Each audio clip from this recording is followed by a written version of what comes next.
Merci de choisir Fadri pour vous informer. Bonsoir et bienvenue dans ce 20h. Au sommaire, faire des cours en ligne pour sauver l'année scolaire. Cette proposition du ministre de l'Enseignement supérieur met dans tous les États les étudiants de l'Université de Dakar. Il dénonce une proposition dangereuse et promet de barrer la route à Cheikh Omar Anne. Reprise du transport interurbain à Grand Yoff, les chauffeurs de la gare routière de Bignona ne perdent pas leur temps. Ils ont repris les rotations ce lundi, mais dans le respect des mesures barrières. Le reportage de Mamkhadi Guérifal à suivre dans cette édition de 20h. La pandémie du Covid-19 poursuit sa marche au Sénégal. Ce lundi 8 juin, 99 nouveaux cas sont venus s'ajouter à la liste des cas positifs déjà longue de 4425 personnes. Seule bonne nouvelle, 111 patients ont été testés négatifs et déclarés guéris. Et puis l'actualité de nos frontières, ce sera avec Mélanie Aminata Sambou. Bonsoir et bienvenue dans ce 20h.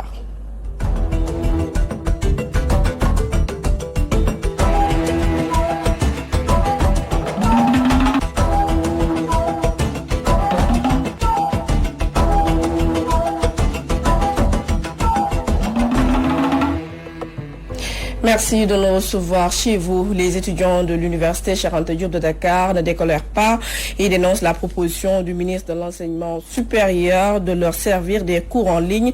Ces pensionnaires du Temple du Savoir optent pour d'autres solutions afin d'éviter une année scolaire. Fat Bintou Diouf et Ibou Gaïssi se sont rendus à l'Université de Dakar.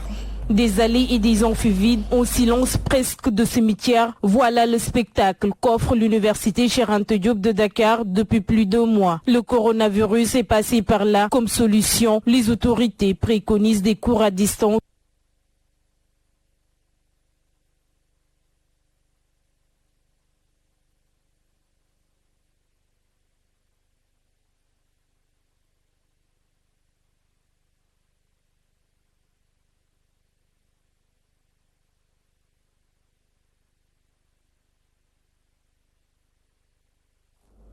Toutes nos excuses pour ce dysfonctionnement. Nous y reviendrons sûrement à la fin de cette édition.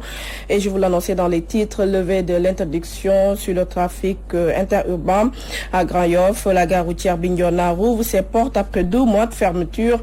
Une mesure saluée par les chauffeurs responsables de la dite gare. Ces derniers font tout pour respecter les mesures barrières du moins pour le moment, nous dit Mamkhadi Guérifal.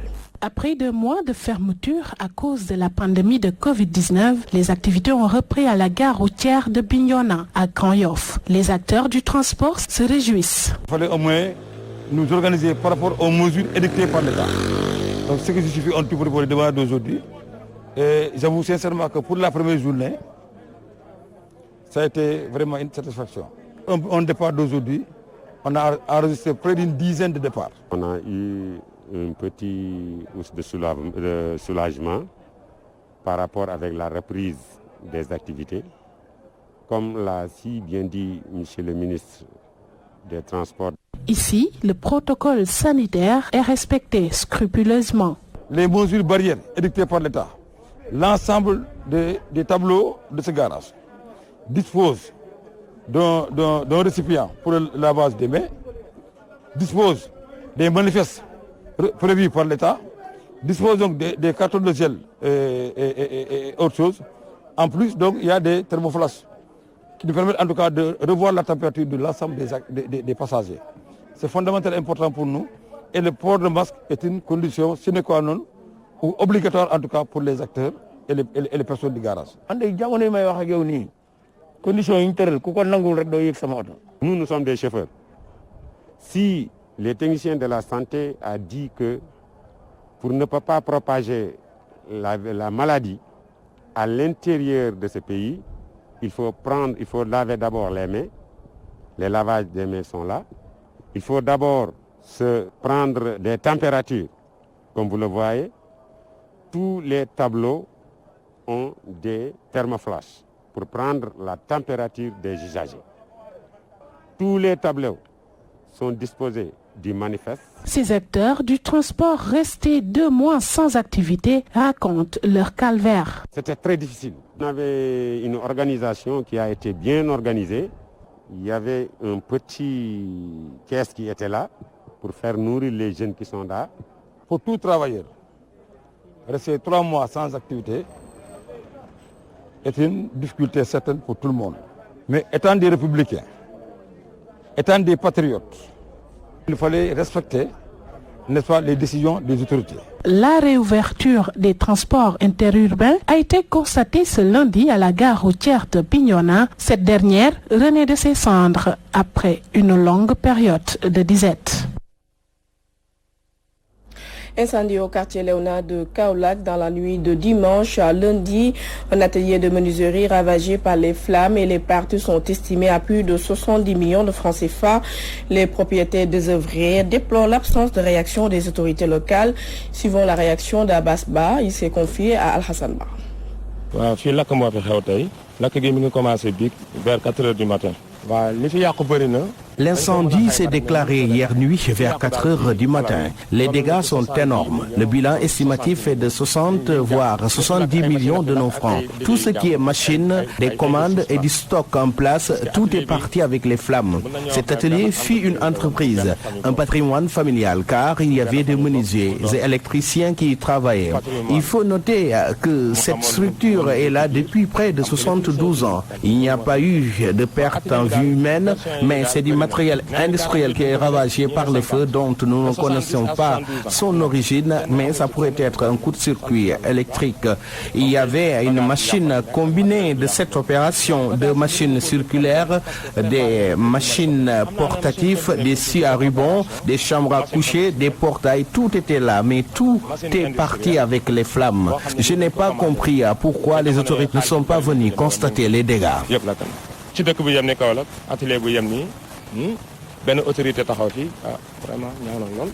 Et parlons présent du bilan du coronavirus au Sénégal. Sur 1010 tests effectués, 99 sont revenus positifs ce lundi. Il s'agit de 88 contacts suivis, de 2 cas importés et de 9 issus de la transmission communautaire. Ces chiffres portent à 4425 le total des cas confirmés depuis le début de la pandémie, le 2 mars dernier. Il faut par ailleurs signaler que 111 patients ont été testés négatifs et déclarés guéris. Pandémie du Covid-19, nous y restons, mais cette fois-ci dans la région de Sédhiou. Les autorités du département de Bounkiling appellent à la vigilance et au respect des mesures barrières malgré l'assouplissement des restrictions. Selon elles, c'est la seule bannière de barrer la route au virus, nous dit Lamine Bayo. Bounkiling, un des départements de la région de Sédhiou, situé vers sa façade nord, elle est en croisade contre la propagation de la pandémie Covid-19. Liquide ou du savon, du pain de savon et avec de l'eau, ou alors, à défaut de l'eau et du savon, se frotter les mains avec du gel hydroalcoolique de manière répétitive, éviter de se serrer les mains, de s'embrasser. Nous sommes tous en train de lutter contre le Covid-19. Nous espérons que partout au Sénégal, le Covid-19 sera vaincu.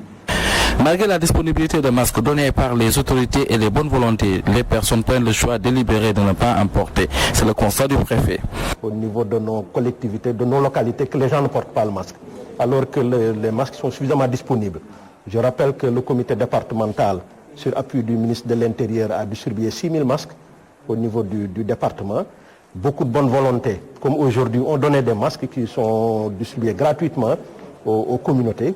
Mais malheureusement, on constate que le port n'est pas encore effectif. Il faut rappeler que la région de Sédhiou a connu 109 cas avec plusieurs guérisons. Mais l'ouverture des trafics et l'assouplissement des mesures peuvent être un facteur qui peut faire grimper le nombre de contaminations dans la région. Sédhiou, Walfadjri Radio TV, Lamine Bayo. Et au moment où les cas de Covid-19 se multiplient au niveau national, le président du conseil départemental de Goudomp veut une vigilance totale. Selon Moussa Bokoum, son département n'est pas à l'abri du pandémie. Et voici Moussa Bokoum, président du conseil départemental de Goudomp, au micro de Lamine Bayo. C'est vrai, nous constatons une hausse, n'est-ce pas, des cas au Sénégal, particulièrement à Dakar, à Thiès, à Mbour, etc. Mais pour ce qui est pour le département de Goudomp, nous continuons toujours à demander à ces populations de respecter les mesures barrières, c'est-à-dire la distanciation physique, mais également le lavage systématique, n'est-ce pas, des mains, et le port obligatoire des masques. Parce qu'il y va de notre propre sécurité. Donc quand on demande à un individu de porter un masque, c'est de sa propre sécurité d'abord, avant la sécurité collective. Donc c'est pourquoi il y va de la responsabilité individuelle, mais aussi de la responsabilité collective de l'ensemble des populations du département pour qu'on n'ait pas un cas de Covid. Et j'ose espérer que nos populations entendent bien, n'est-ce pas, les autorités administratives et les autorités locales.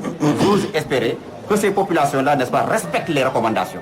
Parce que si aujourd'hui on n'a pas noté le cas, c'est par ailleurs, grâce à Dieu, mais également aux efforts des uns et des autres, à l'implication des populations elles-mêmes qui se sont appropriées, n'est-ce pas?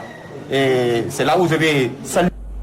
Et pour faire face à la pandémie de Covid-19, le maire de la commune de Lambaye met la main à la poche pour assister les écoles de la localité. Un acte vivement salué par les acteurs de l'éducation, nous dit Moussa Sène.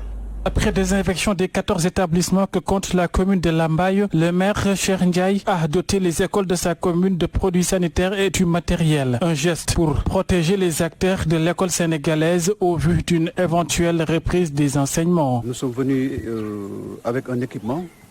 C'est un équipement pour respecter les gestes barrières comme on dit. Nous avons amené avec nous 2800 masques, ce qui couvre totalement la demande. Chaque école aussi sera équipée d'un lavoir. Le marché aussi n'est pas oublié. Nous avons amené des lavoirs grands modèles dans chaque coin du marché parce que le marché aussi est réouvert. Nous avons amené aussi des moyens antiseptiques, du gel, de l'eau de javel, etc., etc. Donc tous les moyens sont réunis. Nous avons l'avantage d'être des communes rurales où nous n'avons pas de problème d'espace. Les directeurs d'école se félicitent de ce geste et remercient le maire de Lambaye, El Hadj Fallou Seck, président du Codec de Lambaye. On a été informé par l'inspecteur, comme quoi c'est le maire qui va assurer donc, la dotation en quelques matériels donc, pour les gestes barrières. Maintenant, quand on est arrivé, vraiment on a vu que le maire s'est décarcassé quand même pour nous donner du matériel, comme donc, des lavoirs. Donc chaque école a un grand lavoir, grand modèle. Et pratiquement, on nous a mis 2800 masques. On a constaté que vraiment le maire s'est décarcassé. Vraiment, il nous a mis vraiment à disposition du matériel. Le maire interpelle les autorités sur la carence d'eau dans la zone, surtout en cette période de lutte contre la Covid-19 où les mesures d'hygiène ont besoin d'être renforcées au sein des populations. Et puis l'aide alimentaire d'urgence et source de tension dans la commune Pikine-Ouest. Des acteurs au développement dénoncent une discrimination dans la répartition des vivres suivant la réaction de Mami Sao au micro de Théodore Semedo. Le problème c'est le riz. Parce que les ravitaillements, notre maire et les chefs de quartier, on n'a pas fait normal les serveurs. C'est pour ça que nous, les femmes, on doit lever notre main pour dire que le chef de quartier n'a pas fait les services normaux. C'est ça notre problème. Les autres personnes, nous sommes habités à Pikine. On n'est pas ravitaillés les locataires aussi. On voulait juste qu'il faut le faire normal parce que nous sommes nés ici à Pikine. Nous sommes des habitants à Pikine. C'est pas normal de faire les partage là, c'est pas normal du tout. Nous sommes des mères de famille et on a besoin de ce ravitaillement. Il faut le maire et le chef de quartier doivent faire le maximum pour faire le serveur normal. On était dans la liste. La liste, il y a des autres personnes qui habitent à Kermassa, il y a des personnes qui habitent à Yombay. Ça, c'est pas normal du tout. Et à Yombol Nord, justement, les habitants du quartier de Darou Salam 6 s'indignent de la volonté des autorités locales de faire des remblais sur les canaux d'évacuation des eaux pluviales. Ils les craignent de retomber dans le calvaire des inondations, suivant la réaction de Momodouli. Il est le porte-parole des habitants au micro de Théodore Semedo. Pour fustiger l'attitude des travaux qui existent ici dans notre localité. Regardez ce qui se passe ici. Actuellement, nous sommes au mois de juin. Qui parle de mois de juin, imagine la saison des pluies. Et si on parle de la saison des pluies, il faut attendre les inondations. Nous avions des canaux d'évacuation d'eau qui étaient ici. Le propriétaire de ce terrain est venu les déplacer. Et jusqu'à présent, il n'y a pas eu de suite. Il n'y a pas eu de suite et cela nous a impacté. beaucoup. Il y a énormément de localités qui sont derrière tout cela. Donc, on aimerait que les autorités fassent des efforts pour une continuité de ces travaux-là. Parce que cela impacte énormément des maisons qui sont derrière. Et on peut dire quand même, jusqu'à présent, nous n'avons rien vu. Quartier Darussalam 4, 5, 6, tous ces quartiers-là sont derrière. Donc, il faut faire des efforts pour que ces travaux-là continuent. Et quoi qu'on puisse dire, il est temps quand même qu'on se lève pour fustiger cette attitude. Parce que nous pensons que ça c'est inadmissible. Quelqu'un qui vient là remplir cette zone, cette route-là, il a pris la moitié de la route. Et c'est la route qui nous permet d'avoir même des déviations. Donc c'est la seule route principale. Donc il risque de nous encercler totalement au niveau de notre quartier. C'est qu'il y a quelque chose qui se passe derrière. Et nous ne savons jusqu'à présent c'est quoi exactement. Parce que nous avons essayé de le joindre, mais en vain. Le maire, exactement, nous avons essayé de le joindre, mais en vain. Et actuellement, la presse est là. C'est qu'il sache ce qui se passe. Il est temps quand même que les populations se lèvent pour dire que non à cela. Oui, pour dent, tel est le message lancé à Kaolack par les jeunes partisans de Mariama Sarr. Ils fustigent le saccage du domicile de leur mentor lors des manifestations du 3 juin dernier. Ces jeunes papéristes accusent les responsables politiques locaux d'être derrière ce qu'ils qualifient de sabotage. Djibril Ba s'est entretenu avec Al-Hassan Ba depuis Kaolack. Dans la nuit du mercredi 3 juin 2020, vers les environs de 20h, des manifestations ont été notées dans certaines localités du pays, et plus particulièrement à Kaolack, où des jeunes qui sont à la merci de certains manipulateurs ou politiciens perdants et haineux se sont montrés par des actes de vandalisme et de violence en attaquant le domicile de l'édile de la ville, en l'occurrence Mme Mariama Sarr. Nous dénonçons ce comportement lâche, irresponsable et malhonnête de ces jeunes. Losers avec la plus grande fermeté. Dorénavant, nous ne permettons à personne de s'attaquer ou de se comporter impunément à l'égard de cette brave dame qui ne cesse d'œuvrer pour le développement de notre chère commune. Désormais, ce sera œil pour œil, dent pour dent. Des jeunes ont quitté d'autres quartiers pour venir commettre leurs actes de sabotage. Mais quoi qu'il en soit, nous disons à qui veut l'entendre, qui osera la prochaine fois s'attaquer au domicile du maire, paiera lourdement les conséquences. Et nous prenons en témoin l'opinion nationale que désormais nous prendrons toutes nos dispositions pour riposter à la hauteur de ces attaques, au risque de nos vies, car trop c'est trop. Nous lançons un solennel appel et demandons à ces jeunes de revenir à de meilleurs sentiments en portant l'ultime combat dans la guerre contre la Covid-19 qui est et qui demeure notre seul ennemi du moment. Nous vous invitons à un sens beaucoup plus élevé de discipline, de responsabilité et de patriotisme.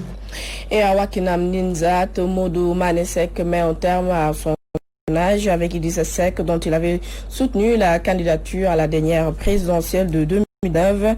Face à la presse, il a annoncé son ralliement à Andou Soukali d'Abimnian. Voici Modou Manesek au micro de Théodore Semedo. Une large convergence de vues s'est dégagée par le président Habib Niang du mouvement Andou Soukali Sénégal et le mouvement ADEO, Agir pour le développement de Wakhinane Nimzatt. Parler de la préoccupation des gens et nourrir leurs espoirs et déclarer officiellement leur engagement et leur adhésion au mouvement Andou Soukali Sénégal ici représenté. Cet événement est symbolique aussi bien sur le plan politique que social.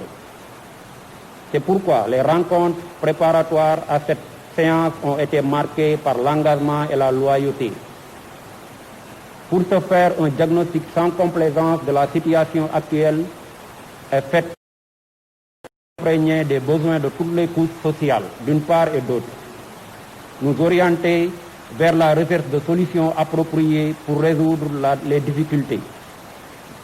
Pendant plusieurs mois, le Sénégal, à l'instar des pays du monde, s'est secoué par la crise sanitaire qui a affecté tous les secteurs d'économie. Et la gestion pendant et post-crise implique la contribution de tous les citoyens sénégalais sans distinction idéologique et politique. Pour espérer endiguer ces effets néfastes, faute de couvrir les conséquences assombrissantes, toutes les perspectives de développement. nous engageons tous à ce jour participer à l'œuvre de construction nationale à travers le mouvement And Suxali Sénégal. Et derrière, le président Habib est un homme qui mesure la valeur de sa vie à l'aide et au confort qu'il apporte aux autres. Le président Habib est un homme politique comme tout homme politique. Et chaque homme politique désire un jour être un président de la République. Parce que raison pour laquelle on crée un parti politique. Comme moi aussi, je serai candidat à la mairie de Wakhinane Nimzatt. Et venons au dernier virage de ce 20h, c'est l'actualité internationale. Il nous amène tout d'abord au Mali, en France et enfin aux États-Unis où Donald Trump reste sourd face à la mobilisation contre les violences policières. C'est un récit signé Mélanie Amneta-Sambo. Au Mali, ce dimanche 7 juin 2020, un véhicule transportant des forains de la commune rurale de Djanweli pour le marché de Douenza est monté sur un engin explosif. 7 personnes ont trouvé la mort, plusieurs autres personnes ont été blessées. Les autorités locales et les populations expriment leur colère et inquiétude. Elles demandent toutefois aux autorités de faire tout pour assurer la sécurité des personnes et de leurs biens.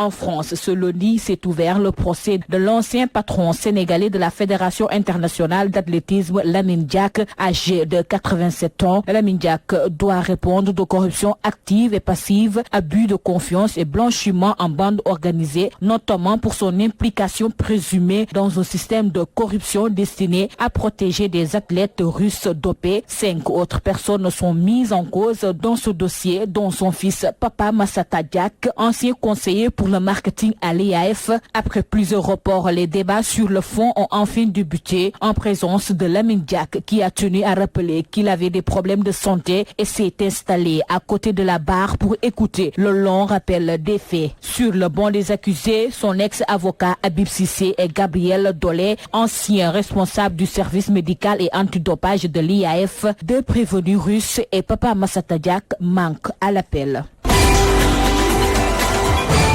Aux États-Unis, les manifestations qui se sont succédées tout le week-end n'ont pas convaincu Donald Trump. Le président des États-Unis s'est efforcé de minorer le nombre des marcheurs qui ont protesté dans les rues de la capitale fédérale contre la mort de George Floyd, mais il a néanmoins annoncé le retrait de la garde nationale de Washington. Indifférent aux revendications des manifestants, Donald Trump a apporté son soutien aux candidats républicains qu'il a choisis à la veille des primaires qui se tiendront dans une bonne partie des États-Unis. Et c'est la fin de cette édition présentée avec un immense plaisir. Retrouvez tout de suite l'entretien que le professeur Moussa Seydi a accordé au groupe Walfatri. Il est interrogé par nos confrères Moussa Diop et Satine. Bonne suite des programmes sur Walf TV. Je vous retrouve demain pour d'autres informations.